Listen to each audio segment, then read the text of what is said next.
காட்டின் நடுவே உயிர் போன நிமிடம். அருண் ஒரு தைரியமான பயணி. புதிய இடங்களை ஆய்வு செய்வதற்காக அவர் எப்பொழுதுமே தனியாகவே பயணம் செய்வார்.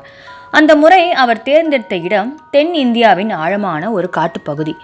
காலை வேளையில் முகில்களை தொடும் மரங்களால் சூழப்பட்ட காட்டிற்குள் அவர் நுழைந்தார். விலங்குகளில் மெல்லிய சத்தங்கள் மட்டும் கேட்டன. காற்று கூட அமைதியாக நகர்ந்தது போலிருந்தது.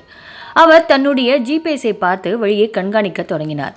மறு நிமிடம் அவர் எதையோ உணர்ந்தார். பின்னால் யாரோ இருப்பது போல ஒரு அபாய உணர்வு. மெதுவாக திரும்பி பார்த்தார். யாரும் இல்லை. கற்பனை செய்கிறேன் போல இருக்கிறது என்று சிரித்த வண்ணம் முன்னே சென்றார். ஆனால் சில மணி நேரங்களில் அவர் உண்மையிலேயே பெரும் பிரச்சனையில் சிக்கிக்கொண்டார். அவரது கைபேசி சமிக்சை செய்யவில்லை. ஜிபிஎஸ் வேலை செய்யவில்லை. ஆழமான காட்டில் எந்த பாதையும் தெளிவாக தெரியவில்லை. முன்பே கடந்து வந்த பாதையில் திரும்பி செல்லவும் வழி இல்லை. தனியாக இருக்கின்ற உணர்வு மிகப்பெரிய பயமாக மாறியது அவருக்கு. காலை பிறகு மாலை நேரமும் வந்துவிட்டது. சூரியன் மறைந்து விட்டார். இருட்டு படர ஆரம்பித்தது. மரங்களில் இருந்த மர்மமான சத்தங்கள் எழுந்தன. எங்கிருந்தோ கொடூரமான கண்கள் அவரை பார்த்து கொண்டிருப்பது போல தோன்றியது அவருக்கு. அவர் இதுவரை வாழ்க்கையில் உணராத பயம் இப்போது அவரை கட்டி போட்டுவிட்டது. உதவிக்கு யாரும் இல்லை.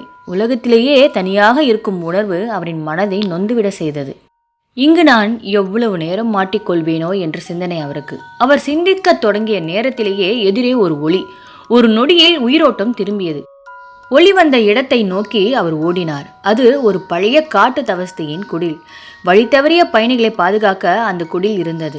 அந்த தருணம் அவர் புரிந்து கொண்டார். தனிமையின் பயம் ஒருபுறம் இருந்தாலும் அதிலிருந்து மீளும் நம்பிக்கையே வாழ்க்கையை மாற்றும். இந்த கதையில வர மாதிரியே நம்ம பல நேரங்கள்ல காட்டுல தனியா விட்ட மாதிரி மாட்டிப்போம் நிறைய பிரச்சனைகளால. அதுல இருந்து தெளிவா மீண்டு வர்றதுக்கு நீங்க ஒண்ணுதான் உங்க மனசுல வச்சிருக்கணும். தெளிவா சிந்திக்கணும், கவலைப்படக்கூடாது, டென்ஷன் ஆகக்கூடாது. உங்களுக்கு இந்த கதை பிடிச்சிருந்துச்சா?